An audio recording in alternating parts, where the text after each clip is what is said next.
Salut tout le monde et bienvenue sur cette vidéo. Donc dans la continuité de l'apprentissage sur la création d'objets sur SketchUp, eh bien on va faire si possible le meuble. Vous allez voir que je vais faire deux vidéos. Je vais faire une première où j'ai déjà fait le meuble et je vous montrerai comment j'ai fait pour modifier quelques petites choses. Et un autre, en l'occurrence c'est cette vidéo-là, où on va partir par rapport à un plan. Quand vous descendez en dessous, vous avez ici les dimensions et vous avez ici un plan. Donc ce que j'ai fait, c'est que j'ai pris un outil comme l'aperçu d'écran sur Windows pour pouvoir faire un aperçu ici. Ou alors vous appuyez sur la touche impression d'écran, enfin après à vous de voir, mais j'ai fait un aperçu d'écran de celui-ci, donc j'ai fait une capture d'écran si vous préférez, et après je vais pouvoir importer celui-ci dans mon fichier SKP. On repart donc sur une nouvelle scène, je vais faire en sorte ici d'aller dans fenêtre, info sur le modèle, et je vais me mettre ici plutôt en centimètres, je trouve que c'est plus agréable, et on va pouvoir attaquer. Alors en premier, qu'est-ce qu'on va faire? On va récupérer le fichier, donc on va faire importer. C'est une autre manière de travailler, hein, bien entendu, ce que je vous explique. Hein. On va rester ici en image, c'est très bien. On clique sur importation. Alors, on ne va pas s'embêter sur la dimension. On fait un peu comme on veut. Par exemple, quelque chose comme ça, c'est très bien. Après, je lui fais subir une rotation. Voilà, parfait. Et comme ça, on va pouvoir directement dessiner par-dessus. Là, je vais prendre l'outil rectangle. Je vais venir... Alors, essayez d'être le plus précis possible par rapport au trait noir. Ça sera vraiment la première chose à faire. Donc, on va venir... Je zoome bien pour qu'on ait quelque chose de cohérent. Mais bien entendu, on va redimensionner tout cela. Là, vous voyez que le problème, c'est qu'on ne voit plus rien. Alors moi, ce que je vous conseille de faire, c'est d'aller ici dans le matériau. Vous allez choisir ici vert et vous prenez par exemple cet élément-là et vous cliquez ici. Vous voyez, automatiquement, vous pouvez voir la transparence. Donc là, de suite, ce que je vais faire, c'est faire montrer ici. OK. Et de même en bas. Parfait. De suite, ce que je vais faire, c'est double-cliquer et créer un groupe. Faites toujours ça, hein. Créez toujours des groupes ou des composants, à vous de voir, mais faites toujours en sorte d'avoir un composant qui va être final, qui nous permettra de l'échanger par un autre meuble si besoin ou autre chose. Après ici, je vais prendre l'outil rectangle.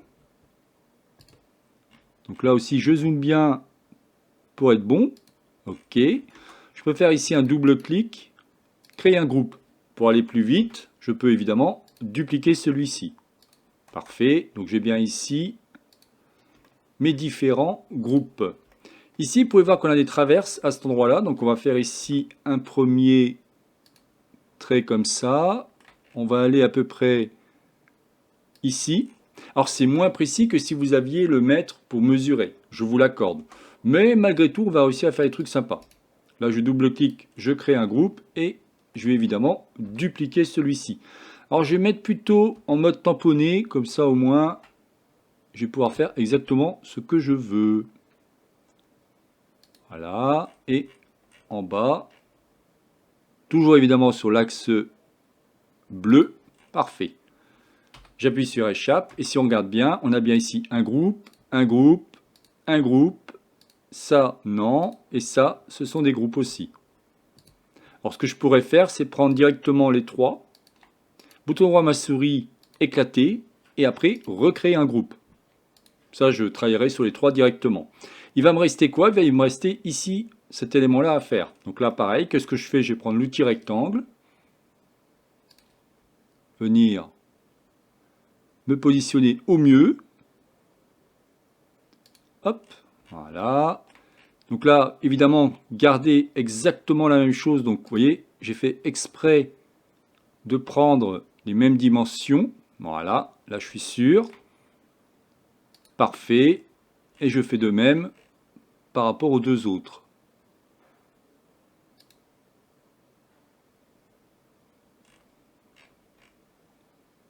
Vous voyez, SketchUp, en fin de compte, comprend très bien ce qui est en train de se passer. Hein. Dès que je lui donne des repères, il comprend que je veux faire à l'identique. Là, j'ai fait une bêtise. Ah, mais j'ai dû cliquer. OK. Je recommence.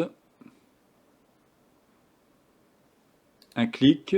Je suis bien au bon endroit. Là aussi. Voilà.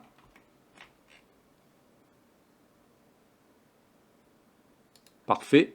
Normalement, je suis bon. Si on regarde un petit peu, là on est bien, là on est bien. Donc on fait un double clic, double clic, double clic, double clic, et voilà. et là je crée un groupe. Vous me dire, oh, t'es gentil Jean-Michel, mais ton armoire là, enfin ton étagère pardon, elle fait 76,5 cm. Combien elle fait là?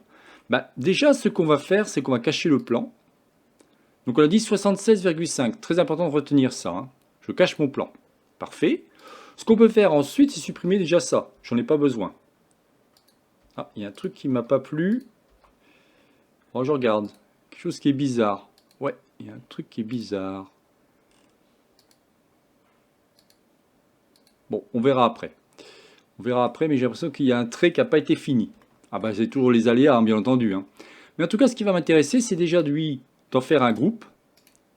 Et vous allez voir qu'on va pouvoir, sans aucun problème, si je double-clique dedans, je prends l'outil mètre, je viens ici. Attention, il faut enlever le petit plus, donc cliquez sur la touche CTRL. Et là, je viens ici. Il me dit 104,13. Et moi, j'avais dit 76,5, je crois, de mémoire. Je ne me rappelle plus. 76,5, il me semble. Si je fais entrer, il me dit, voulez-vous ou souhaitez-vous redimensionner le groupe ou le composant actif? Oui. Partant de là, ce qui est très intéressant, c'est que je fais à mesure ici, je vais bien avoir 146. Alors là, j'ai 146,8. Effectivement, c'était marqué 146,5. Mais bon, c'est pas très grave. On peut faire réapparaître, si on veut, ma géométrie cachée. Donc je clique dessus, je clique sur l'œil, et on avait 76,5. Parfait. Donc lui, j'en ai plus besoin, je fais ça. Je vais décocher géométrie cachée, bien entendu. Alors évidemment, hein, si je vais trop vite par rapport à tout ce que je suis en train de vous expliquer, là on est dans la création, donc je suis plus du tout dans des bases ou des choses comme ça. Là, je mets aucun raccourci clavier, j'estime que tout ça, vous devez le connaître. Et je vous explique tout ce que j'ai pu apprendre depuis tant d'années sur SketchUp. Alors, donc, si vraiment vous êtes perdu, bah, regardez mes playlists sur les bases et ainsi de suite, hein, bien entendu, hein. Et si vous avez des problèmes, bah, faites-moi un mail et dans ces cas-là, on discutera ensemble, c'est ce que je fais très souvent. Alors, si je viens ici, je vais faire 39 cm. Donc là, je reviens. Alors, ce que je vais faire, ça m'embêter, ça. Je vais le supprimer pour l'instant. Voilà, ça, j'ai que des groupes. C'est parfait. Là, je vais marquer 39. 39. Je fais de même ici. Alors là, je peux faire un double clic. Ça, c'est parfait. Venir ici, double clic avec le tout petit tiret poussé. Pardon. Par contre, ça commence à me gêner, donc je vais mettre plutôt en mode comme ça. Voilà, je vais mieux voir ce que je fais. Venir ici. Double clic.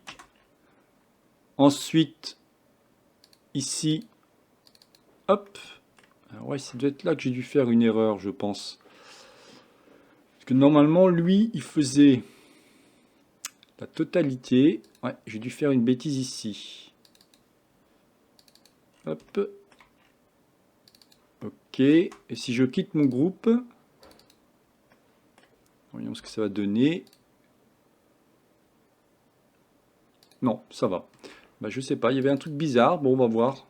C'est pas très grave, ça se répare, tout ça. Voilà. Vous voyez, c'est presque fini. Vous voyez la vitesse que ça a été?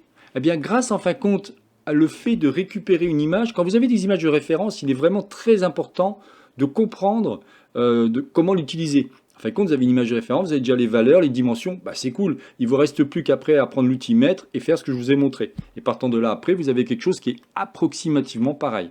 Évidemment, le mieux, c'est d'avoir directement un mètre et faire ce qu'il faut. Mais là, on n'a pas le travail par rapport à ça. Alors, ce que je vais pouvoir faire après, c'est récupérer cet ensemble. Alors, je pourrais en créer un composant, un groupe. Pour l'instant, ce n'est pas très important. On verra ça après. Rappelez-vous qu'on peut éclater sans aucun problème un groupe ou un composant, hein. Donc là, je vais venir ici et je vais évidemment lui faire subir une rotation. Voilà, pour avoir l'image que l'on a. Si vous regardez bien, je vais revenir dessus, mais avant, j'aimerais replacer celui-ci correctement. Ok, je vais venir ici. Voilà.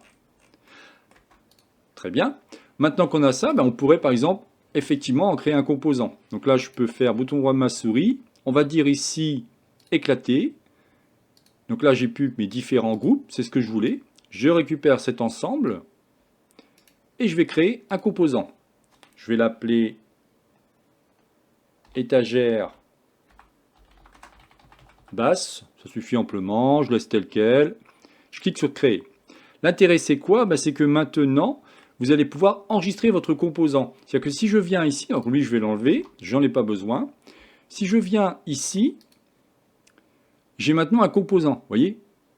Ici, c'est marqué composant. Et si je fais ici fichier sauvegarder, donc je vais pouvoir le sauvegarder directement en local, eh bien je vais avoir directement ici étagère basse. Donc je vais le mettre à l'endroit où je travaille. L'intérêt c'est quoi? Eh bien l'intérêt c'est que si je veux récupérer mon composant, il me suffira de pouvoir directement ici faire fichier, importer, et là je vais récupérer que mon composant. Je cherche étagère basse, je fais importer, vous voyez, je le récupère directement. Je ne récupère pas en fin de compte.